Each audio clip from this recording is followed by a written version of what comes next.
Welcome in, everybody. Welcome to the live. I hope this is a good angle. Yep, should be now. A better angle. Welcome in, guys. Welcome in. This is what we're doing here. And if you're watching this part, you're watching the replay. Alright, so as I said, if you're watching this part of the live stream, you're watching the replay, I want to make sure that it's streaming properly, so I'm going to find my stream on a different device, because sometimes the sound or the video is not coming out right, and then I find out later. So let me find my stream on a different device, and we'll see if this is this is doing right, the stream is doing right. Okay. Anyways, what we're doing is, I think you saw it on the schedule, but I'll put it up just in case you didn't. This is what we're doing right here. So, some praying and some figuring out about the hurricane. So, let's see. Let me see if we can pull it up all the way. The live stream. It's a little bit awkward to... Sometimes it's hard to find your own live stream, believe it or not. Okay, here we go. I think I found it. It should be working now. Let's see.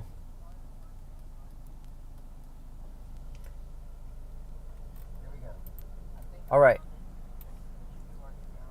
It is working, but I have to turn if I don't turn the car off, the sound won't. Okay. Welcome in, guys. Welcome to the stream. I want to make sure that I had to make sure everything was working right. The letters, it's important where they are. It looks good. It looks good. Okay, cool. All right, so this is the live stream for prayers for Florida, and I have some verses to share with everybody. Okay, like I said, if you're watching this part, you're watching the replay. And in every live stream I do, I tell them, skip ahead like 3 or 4 minutes, because every time you do a live stream, it takes at least that long to set up the live stream. And then for a horizontal live stream like this, the landscape live stream, it takes a while for people to come into the stream. You know what I mean? Like it takes a moment for them to notice the stream and come into the stream. So, welcome in, guys. Officially welcome into the stream. This is what we're doing here. It's on the schedule. I don't have the schedule, in other words, and I think that's mirrored. If it is, I apologize. Let me see. Yeah, it's mirrored because I didn't mirror this, but it doesn't even matter because we have it. The main thing you already have it up on your screen. I made a graphic just for that purpose. So, we're gonna go over some verses. Main thing is I want to give you guys an update on Hurricane Milton. I've been watching the live stream for a while, and main person I want to tell you to go watch if you need the really technical part of the hurricane info is Max Velocity. I couldn't recommend that more. He's highly technical, so you have to know how to sort of interpret what he's telling you. But that's an excellent place. I've been watching it for 2 days now. I've been watching it, and that's kind of my source where I'm keeping up with what's going on with Milton. So, anyways, yeah. The update is, of course, it's not Category 5 anymore. It downgraded greatly to Category, what was it, Category 3. I want to say 135 mile per hour winds, right? The last I saw of the track, it was going kind of in the middle. It wasn't purely going to Tampa, and it wasn't purely going to Cape Coral. It was kind of in the middle of the cone. It had wobbled. And then the very last info that I got was that it was actually ticking a little north. That's better news for people in Cape Coral and Fort Myers, and worse news for Tampa. Okay, we have earlier today, and probably I'm not updated according to the last hour, the most recent hour, right? So I wouldn't know of anything that's happened in the past like hour and a half, because I was setting up this live stream. This took a little bit of work to set up. But earlier they had a horrible tornado outbreak. They had one tornado in Lake, by Vero Beach. I think it's called Lakewood or Lakeland. And so they had a big tornado. They confirmed it was a large tornado. Max showed us the tornado live. We were on live stream and he showed us live feeds from the cameras on the overpasses. And you could see live, like the tornado, you could see it. It was only, the video was messed up and you could only see like a sliver, but you could see the funnel. It was a dark cloud tornado and you could see it. It was crazy. And he said that that was more or less the biggest one that he saw so far during this hurricane. And it may be the biggest one that he's seen, in quite a while, like one of the biggest, or maybe the biggest that he's ever seen. So yeah, it was a scary tornado there. And I know the people on the east coast of Florida thought, well, we're going to ride this out, like we're going to skirt this because the actual eye wall and stuff is on the other side of Florida. We're totally safe. You're never safe from the tornadoes. The tornadoes are actually, in my opinion, and this is just an opinion, but I think they're one of the worst parts of a hurricane, because the tornadoes don't give you time to react. Unlike the hurricane stuff, you got everybody screaming in your ear about the hurricane, and you couldn't not know, because it's all over social media. Everybody's talking about it. The tornadoes, they happen so fast, and you don't even know. Okay, and let me pull up the chat, because I know that I'm gonna say hello in chat just to make it come up, because some of my regular viewers might be on. I don't know. I didn't tell anybody I was doing this live stream. This was kind of last minute. I have to go on TikTok and do a live stream over there too. So yeah, we're going to go over some Bible verses, but I just wanted to give you the quick update that I had was there was a tornado outbreak in southern Florida. One of the bad ones hit near Vero Beach, St. Lucie, or somewhere near Vero Beach down there. You have to look at it on the map. And you have to confirm, but in that area, there was a bad one. It was the worst one that I saw today. And we saw it live on multiple cameras. It was a bad-looking tornado. So just because you're on the east side of Florida doesn't mean you should let your guard down. We're going to have to be vigilant tonight. The whole purpose of this live stream, though, is I wanted to make sure that the people of Florida realize that we are thinking about them. I'm in Louisiana. We might be a couple of states away, but we're thinking about them, and it's like it's hitting us because we've been through plenty. I'm from Louisiana. I've been through plenty, and it feels like it's hitting us right about now, so that's why I'm really worked up. We have this channel that I've been doing this channel for a year. We do fishing content, right? And I don't love to make a video that has little to do with fishing. But I told you during Francine and during Beryl, I said this pertains to fishing because it affects the fishery. Hurricanes affect the fishery. But this particular hurricane was off the charts because it's category 5, which means it's going to be catastrophic and there'll be multiple fatalities. We already know that's almost a given. So this is a kind of unusual video, but I really feel compelled to make it because we need to pray for the people of Florida. I put out some videos recently on TikTok. I haven't put out as many on YouTube, but you're getting this one right now. And I picked out some verses that we can go over, okay? So the first one is Matthew 10:33. And I have a Bible in front of me. I would have put the whole verse up on the graphic, but these graphics, believe it or not, are kind of hard for me to do. I'm not that internet savvy. Okay, so and by the way, welcome to the people watching my live right now. Welcome in. Thank you for watching my live stream. I know this isn't fishing related directly, but I thank you for thinking outside the box and sort of, having the open mind to get it. To understand that we have to come together and and really make prayer and have the resources and the support. The main thing here is the support for people of Florida. Okay, so I have Matthew 10:33 in front of me right now. So let me go ahead and read this. So Matthew 10:33, but whosoever shall deny me before men. Oh, well, it's actually Matthew 10:32. I'm sorry, I skipped the verse. Whosoever therefore shall confess me before men, him will I confess also before my Father which is in heaven. But whosoever shall deny me before men, him will I also deny before my Father which is in heaven. So in this verse, Jesus is kind of saying that you shouldn't be ashamed out in public, out in your daily life.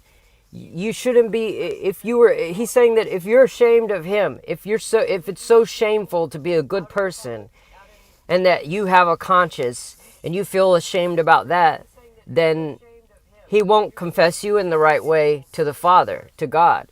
So what he's saying is, if you go before people and you say, I'm ashamed, I believe in God, I'm ashamed in this society that we live in, then he will also be ashamed of you.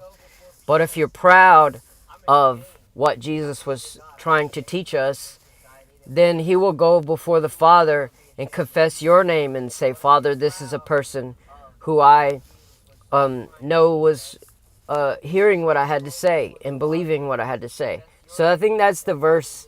So that's the verse I want to start with, because I just talked about it just now, about the fact that this isn't strictly fishing, right? A prayers for Florida video, but I'm talking about it because I want people to realize that you don't have to be ashamed to be human, because people in Florida right now are going through hell. It's going to be a night of absolute horror, if we're being real, because there are people, even though it got downgraded to a 3, which is great news, by the way. That's the other update that I had to give you. It got downgraded. The wind shear is tore at it a little bit and made it go down. But there's going to be people in the direct path, and they're going to get a full force category 3. And some of those people didn't leave because of whatever reason. For various reasons, some of the people either didn't want to or couldn't leave.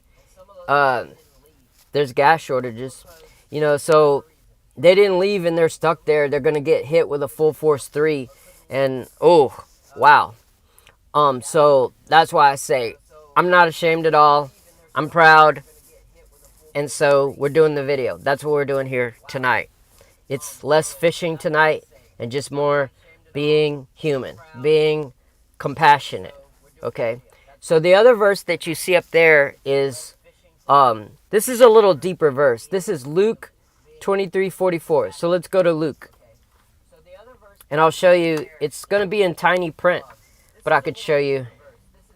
This is a smaller print Bible.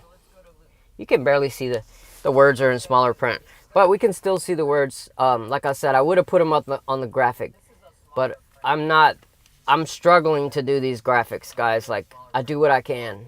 All right, Luke 23. Let's go to Luke 23. All right, Luke 23:44. Welcome in the chat, guys.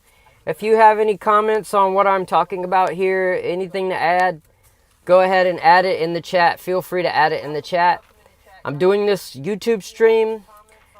I normally go on TikTok and do these, but I'm doing it to YouTube to get the word fully out to everyone, because there's people on one and they're not on the other. So I want to reach everyone with this. So Luke 23:44, we got to Luke 23. Now we just need to find, I believe, 44, right? Okay, yeah. I found it. Okay, so the scene here is, and I'll show it to you right quick, because like I said, it's a small print Bible, but I know it's mirrored. But so yeah, the scene is Jesus was on the cross for a certain. Okay, so the context is Jesus had been hanging on the cross, right? And an event happened after he had been hanging on the cross for a long time. A special event happened, and that's what this verse pertains to. So let's read Luke 23:44. And it was about the 6th hour, and there was a darkness over all the earth until the 9th hour. And the sun was darkened, and the veil of the temple was rent in the midst. So the sun was darkened. There might have been an eclipse. That's what I kind of see in that verse. Maybe there was a solar eclipse. And then the veil of the temple. So the temple, there was an earthquake. I don't know, something happened and the temple was split. In one of the other gospels, if I'm not mistaken, it says the temple was split in pieces, okay? Three pieces. But the important part is the part where it says there was, for those of you who might not read Hebrew, the Hebrew calendar doesn't really align with our calendar, okay? We use a Gregorian calendar. The Hebrew calendar, the months don't line up with ours, but the important thing is the 6th hour, as you can see on my graphic down here, the 6th hour, right? The month of Elul corresponds to the Hebrew 6th hour, okay? The month of Elul, which is, I'm going to round off and give you a little, basically the end of August or the beginning of September. That's the Hebrew month Elul. And then the 9th month is the Hebrew month of Kislev. So that corresponds to the 9th hour. Okay? And so what that verse is telling us is there was darkness. There was a period where there was darkness from the 6th hour to the 9th hour. And if we look on a calendar, that's late August all the way up until the beginning of December. If we look at it on the Hebrew calendar, that's what it corresponds to. So we are in the darkest part of the year, but I don't mean like light that you could see. I mean the other kind of darkness. We're in the darkest part of the year right now. So that's why I say the people of Florida need our help and support and love and prayer, because we're in a very dark period right now. There's some terrible things going on in the world, even before the hurricane happened. It wasn't exactly going rosy before this happened. That's what I'm saying. We're in a very dark period already. And then on top of all that, then we get this, which is going to be, absolute chaos. When they start showing pictures after the hurricane, it's going to be worse than the last one. And Florida already got hit with one. So it's going to be horrific. I'm telling you, we're in a very dark period. It's a dangerous time of the year right now, okay, to have something like this happen even. So those verses pertain to what I think, and also, aside from that, is the tribulation period as prophesied by Daniel. So the tribulation period, everybody wants to know, when would the tribulation begin? You would think it would begin, who knows, but you might say it could begin during a strife, a period of darkness. We are in that darkness. We're in a very dangerous part of the year, and this is going to last until the beginning of December. So if somebody were asking me about the tribulation, that's what I'd have to say is, if it was going to start, it's going to start soon. Like, it's not going to be forever. It's prophecy that it'll start. And if it starts, you would think it will start during the darkness, during the dark time. So, I have another verse. This one is from Exodus. If I can find my cheat sheet, I have to write the verses down, because no, I don't have them memorized. Not really. Revelation 12:15. It's not on the schedule, but we're going to read from Revelation 12:15, okay? So this is very, very relevant. And then I have another one from Exodus after this. Welcome into the chat, by the way. Anybody coming into the chat, welcome in. We're doing some Bible verses, prayers for Florida. I wanted to show that this channel cares and that we're not ashamed to say that we care. It's a human thing to have compassion for what people are going through tonight. As I sit in comfort, they are very uncomfortable tonight in Florida. So I wanted to show that we do care. On this channel, at least, we do care about the people, and we're not ashamed to say that.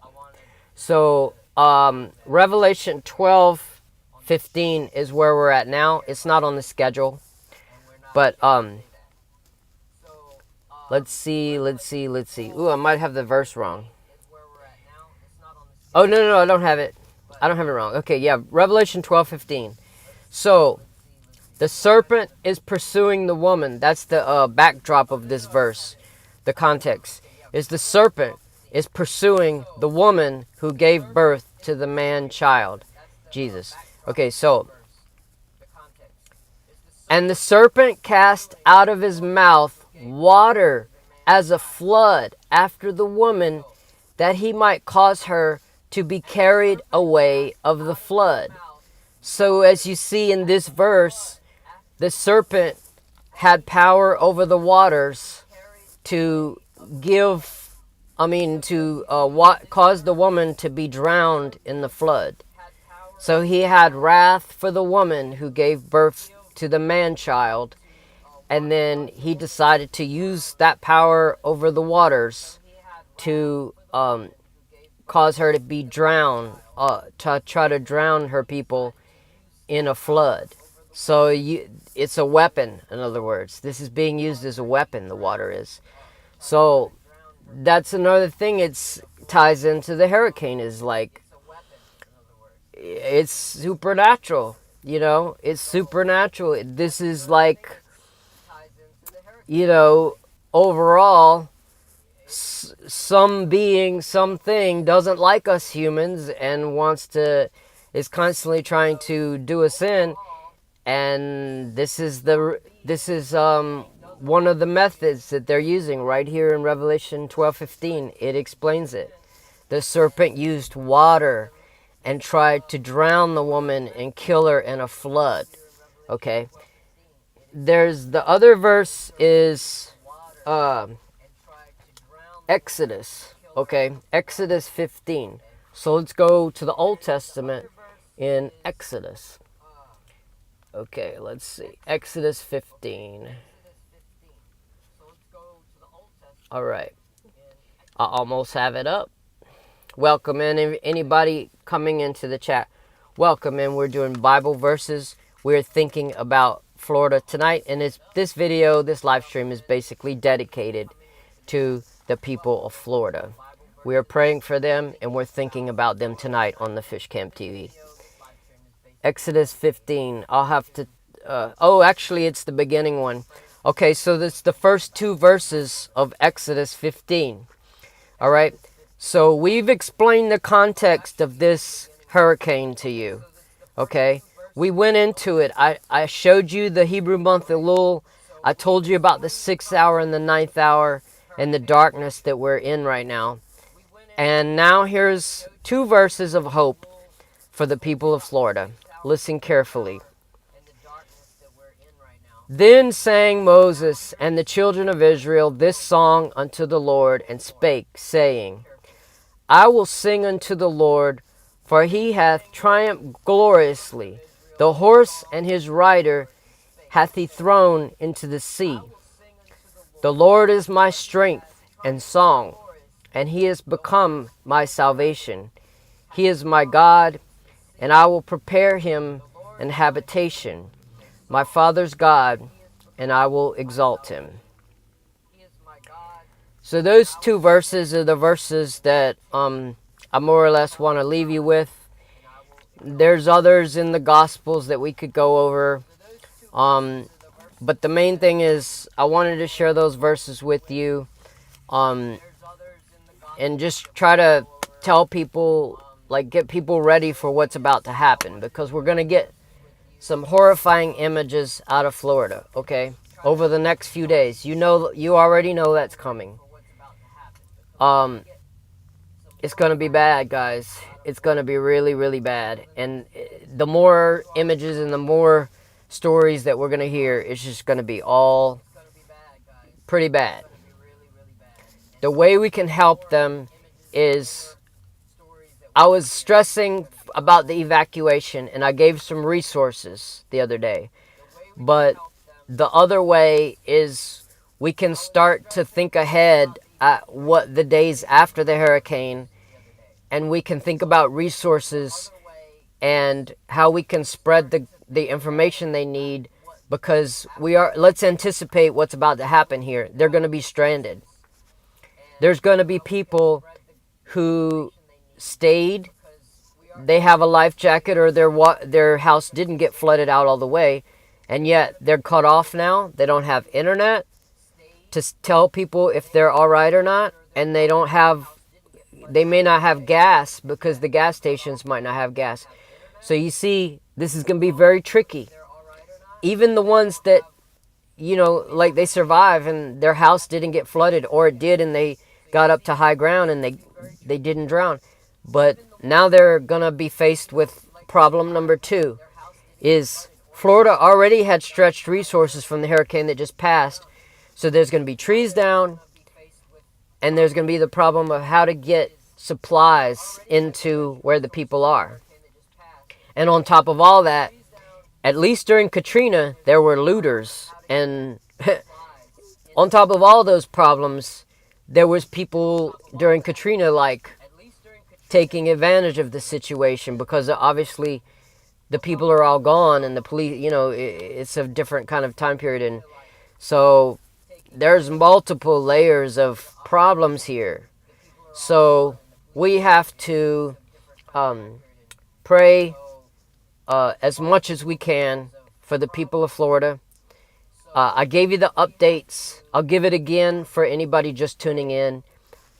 It's downgraded to Category 3. It weakened greatly because of the wind shear. The wind shear is the shear that's going and sort of ripping at the hurricane. The hurricane is spinning, but there's winds that travel over the whole earth that are actually more powerful than hurricane winds. And those winds can sometimes do what's called a wind shear and rip the hurricane. So the hurricane did get a little bit weakened, luckily, from the wind shear. So that helped. So it did get downgraded. The storm surges did get slightly downgraded, but they stayed pretty close to the same. And the bad thing this afternoon, the big news, was the tornadoes. They had a full-blown tornado outbreak. I saw it live on Max Velocity's channel. It was unbelievable. Every few seconds, the thing would beep with a new tornado that has been spotted. They were all over the place. Okay, and it was crazy. So, that's the new updates, is that the east coast of Florida had a very large tornado near Vero Beach, and there was rotation in a bunch of other spots too, other than that. But there was a big one confirmed near Vero Beach. That was the big one this afternoon, and I'm doing live streams right now, so I don't have time to go and check what happened in the past hour, but that's the last I heard. So I'm giving it to you. That's the last I heard about it. So I gave you some updates. We prayed for the people of Florida. Pray as much as you can tonight for those people who couldn't get out, so that they know that there's somebody in this world that does care, that they're going through hell right now. Okay? So we have to stick together through this and make it out in one piece. Hopefully everybody make it out in one piece, unharmed. Okay? In Jesus' name, amen. Thank you for watching my live.